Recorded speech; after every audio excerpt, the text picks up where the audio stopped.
2020 has come with some unexpected challenges and opportunities, and I'm sure many of you are sick of this pandemic and want to go back to the plans and what you've been meaning to do. But I'm tired of just trying to maintain what I have. While certainly this pandemic has changed our situation, I think time has come long ago to accept it, maneuver in it, and make whatever we want out of it. If you have a million possibilities and they take half of them away from you, then there's still bound to be great opportunities in the remaining half. So I've decided to take matters in my own hands, and whatever happens, make 2021 the year when dreams come true. This is episode 3.5 of the Intellectual Work podcast, in which I will be discussing planning for a new year, not necessarily 2021. I have written a guide about this topic, which I will link in the description below. I've already recorded episodes 4, 5, and 6. That's why the weird episode number. I didn't want to dump myself over like freaking Krispy Kreme / Froggy Fresh.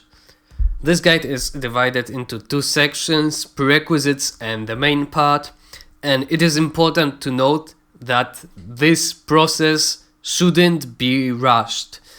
While prerequisites can be done in one sitting, the main part shouldn't, because it requires some thought and detachment. The first thing you're going to do is just a very quick basic draft of how you'd plan out your year now with pretty much no guidance.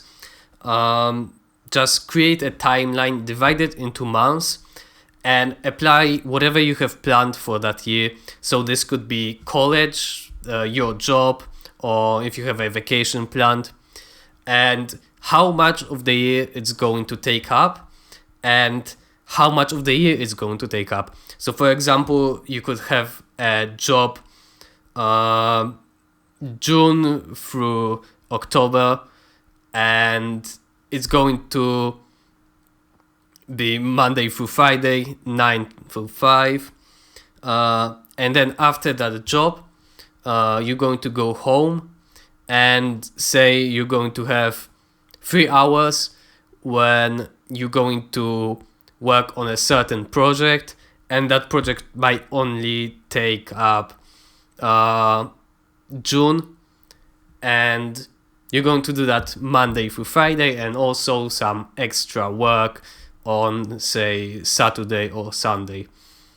Now you're going to organize your notes, and this whole process benefits greatly from having it done last year and basically knowing what to look out for during the year and taking notes. But you probably still have some notes that you've taken throughout the year, so you can use that.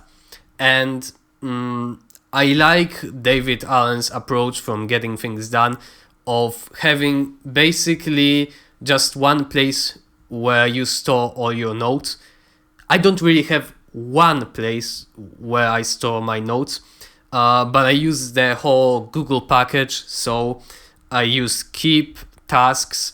Sometimes I note something in my calendar, and then also I use specific Google Docs documents to note some specifics that are related to this document.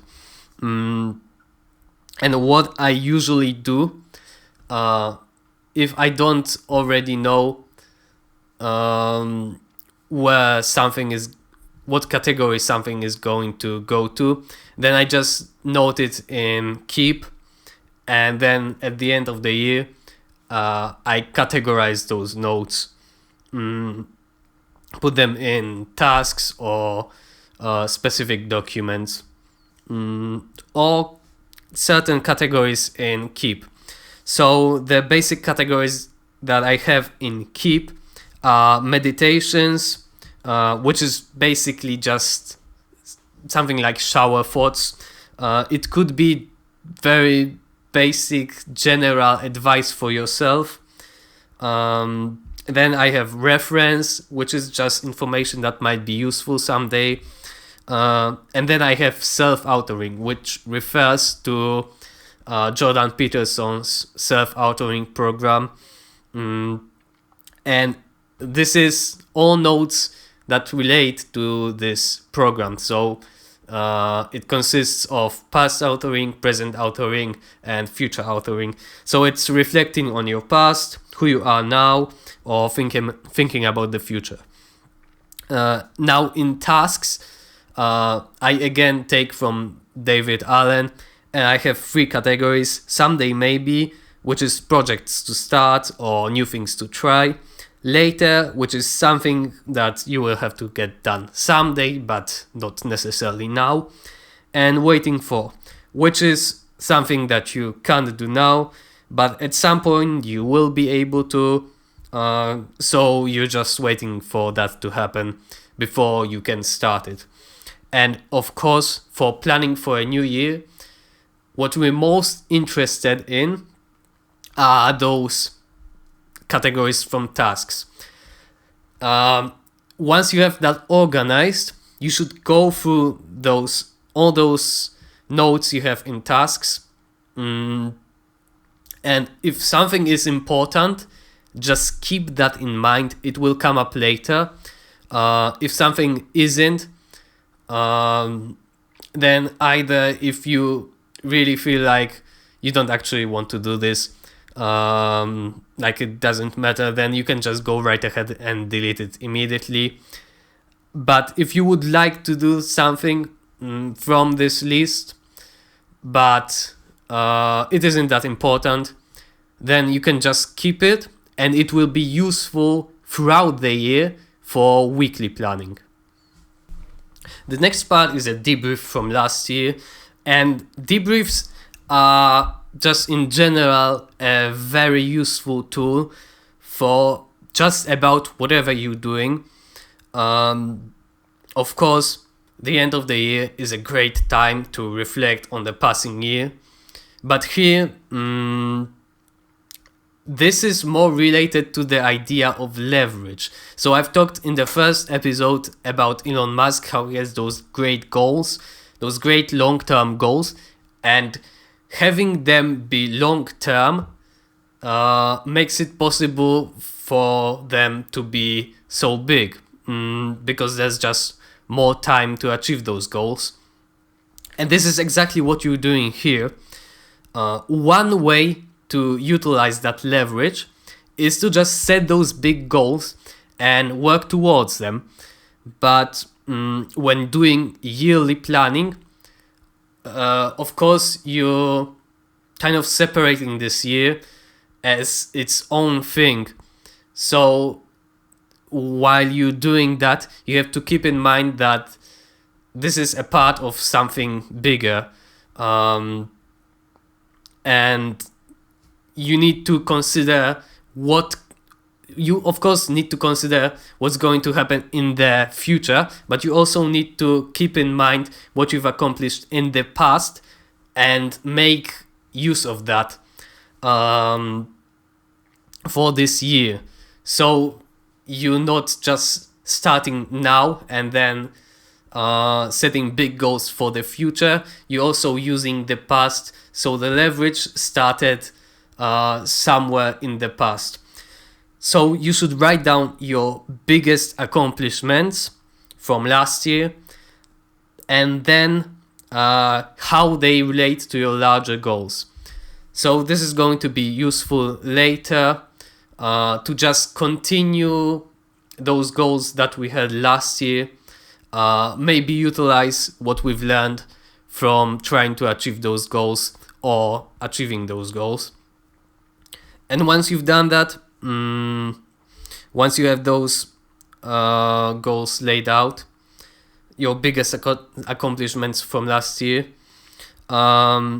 it is useful but not necessary to also write down things that were really a waste of time that you did last year, and some of the most impactful events, some of the events that have impacted you personally the most last year. After that, self-authoring comes up again, because now you're going to do basically future authoring. If you have future authoring purchased, then you can just go through the program, but just go through it quickly, because this process of planning for a new year is already pretty long. There will be other opportunities for you to do this whole program, this future authoring program. And now don't even think about doing the whole self-authoring program. So future authoring, present authoring, and past authoring, this isn't the best time to do this. If you don't have that program purchased, we're not going to be actually interested in the whole program anyway. We're just going to be interested in, first, thinking about habits to improve. Second, creating a vision for your social life. Third, creating a vision for your downtime. Fourth, creating a vision for your career. 5, creating a vision for an ideal future, which is more general than the previous ones, and this also, of course, includes all the previous ones, so career, downtime, social life, and habits to improve. It's just how you would imagine your ideal future. Very basic and general.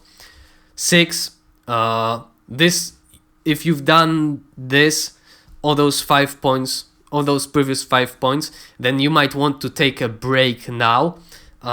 If you've done everything up to this point in one sitting, you might want to consider taking a break, maybe coming back to it the next day, because now you're going to use all that to identify 6 to 8 specific goals you want to accomplish in the next couple of years. Now, future authoring doesn't require you to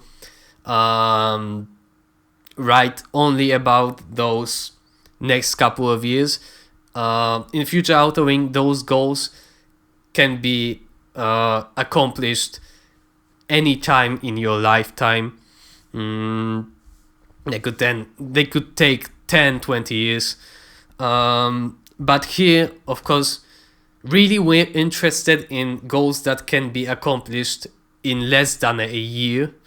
But we want to be over-inclusive. And after you've identified those goals, you need to rank them in terms of importance. And then you want to describe how they relate to your vision. Now we're going into the main part. And first you're going to look at your habits. And of course, you've looked at your habits in the last point, future authoring. But that was more general. You sort of created a vision for how you would like your habits to improve. And the point of that was to create those big goals. So if you have a habit that is really difficult to break, that will come up as one of your main goals for the year. So for example, this could be stopping smoking cigarettes or crack, like Pee Wee Herman told us in the 90s. But this here, we're looking at more everyday habits, things that are not important that much by themselves, but together they can have an impact on your life. So first you should write down your bad habits that you would like to improve. So very basic, simple, everyday habits. This could be, for example, browsing Reddit. If you have a short 5-minute break, maybe you browsing Reddit and you don't want to do that. Then second, you need to identify what roles did they really have in your life. So there are, of course, many books written about habits and how to change habits. If they are simple, not that important, and perhaps not that hard to break, then we just need to really take a look at what roles did they have in your life and find alternatives to those roles. And it is also useful to do that, to find those roles that they have in your life, so that you can accept not having them be filled. So, for example, instead of browsing Reddit, you could be reading a book, of course, but there are still clear advantages to browsing Reddit over reading a book. While of course, reading a book seems like a better choice. But those advantages could be, for example, it can be easily accessed. It doesn't require a lot of attention, and it can be finished at any moment with very little attention residue. So there are advantages to browsing Reddit too. And once you've identified those, you can say that you can make an informed decision. Just accept that, okay, there are advantages to browsing Reddit, but I guess reading a book still is a better idea. And once you've dealt with those bad habits, now you need to, perhaps there are some good habits that you would like to create. And this is, again, next point, is you're going to do the same pretty much as with bad habits. So you're going to write down downsides to those good habits.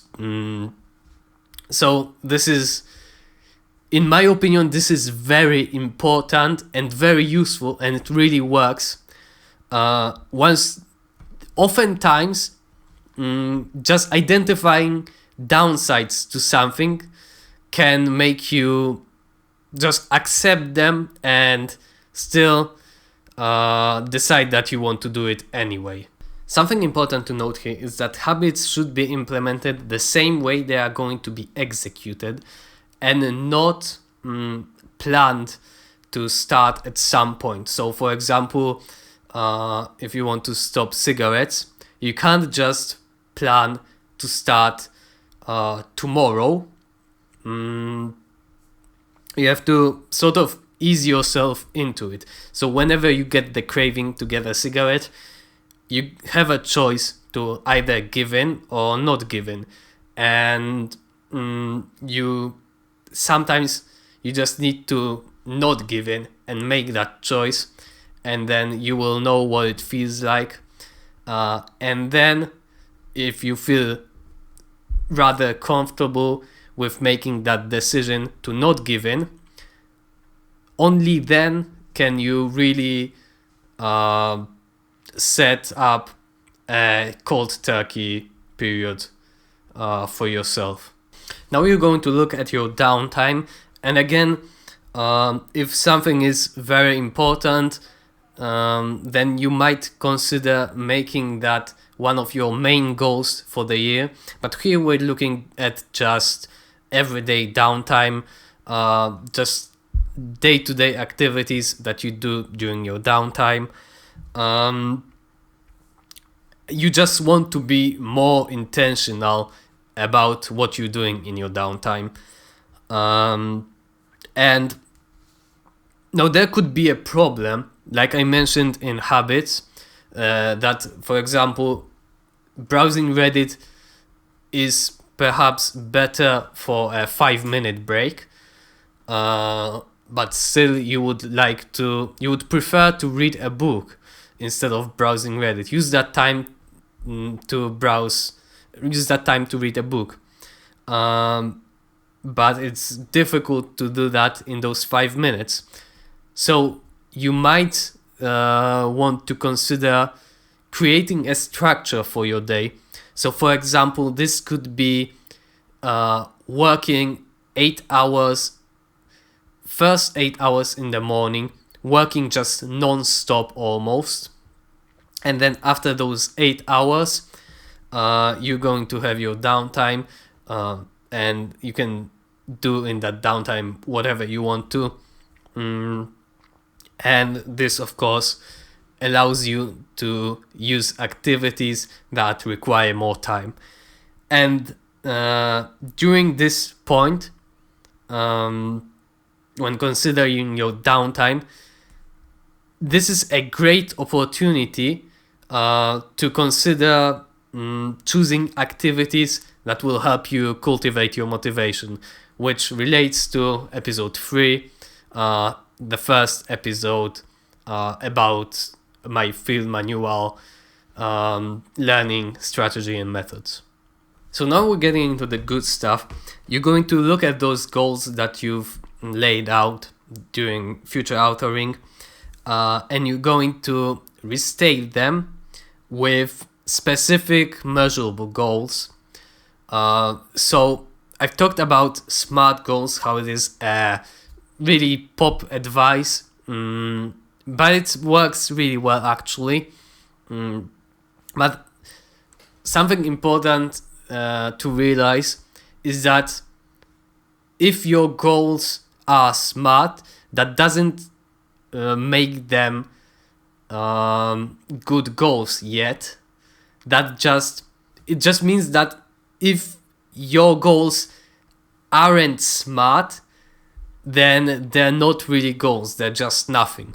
But if your goals are SMART, then there is still a spectrum to that smartness. So there is a spectrum. They can be less or more specific, less or more measurable, or perhaps more easily measurable, more clearly measurable, they can be more or less achievable, relevant, time bound. So you need to not just make them SMART. Of course, they have to be SMART, but then when they're already SMART, you have to kind of follow your gut and make them the best goals, the most SMART goals. So next up, you're going to figure out how much time they're going to require to accomplish. And we want a number in hours. You're not going to pull out that number out of your ass. You're going to estimate that number by imagining a scenario where you doing one thing, say 5 hours a day, Monday through Friday, and now with that schedule, how many weeks would it take for you to accomplish that goal? Approximately how many do you think? And from that, you're going to get the amount of hours required to achieve that goal. And later, we're going to use that number to basically do the same goal, the same process in reverse, but now with a certain schedule. So, for example, if you're doing something, if you have a schedule when you can only do something Monday through Friday, 4 hours a week, 4 hours a day, then that's 20 hours per week. And from that, how many weeks is it going to take you to achieve that goal? So now we're finally getting into applying those goals to your plan. So you're pretty much going to do the same thing you did in your first draft, except now you're going to use those goals that you've laid out and use those numbers that you've estimated in the last point, how much time it's going to take for you to accomplish that goal, with a given time constraint or with a given schedule. Also, while applying those goals, you might consider adding something called a harvest season, which is a period when you do something 100%. It's an idea taken from Rory Vaden's Take the Stairs, and it's an alternative to this idea of a work-life balance, which, let's be honest, no one believes in anyway. It's a very useful tactic, and it can be applied either softer or harder. So softer would be something when you don't have to do it all day, every day.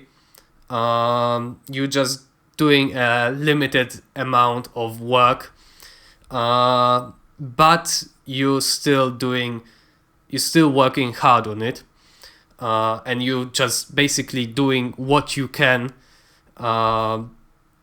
to achieve those goals, so that later you just have to maintain what you have.